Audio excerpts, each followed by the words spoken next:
Cette 208 restylée est quasiment impossible à distinguer de la précédente mouture pour un œil non initié.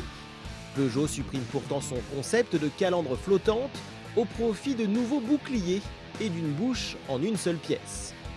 Notez que la marque augmente le niveau de personnalisation avec plusieurs choix de couleurs sur la calandre et les rétroviseurs, et même une peinture mate satinée qui n'impose pas un lavage extrêmement précautionné.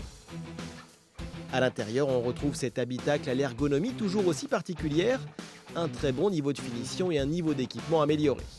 Impossible de trouver une autre citadine avec une telle position de conduite.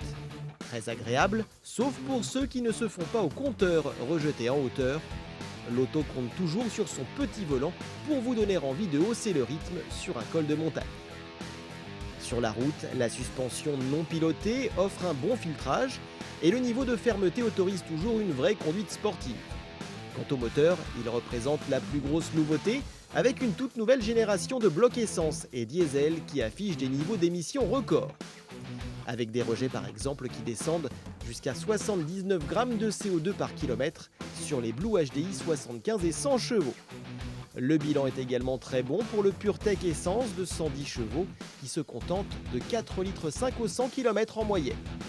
Et mis à part un étagement de boîte un peu long, il n'y a pas grand chose à reprocher à ces blocs, techniquement très aboutis, offrant un bon niveau d'agrément et une insonorisation suffisante.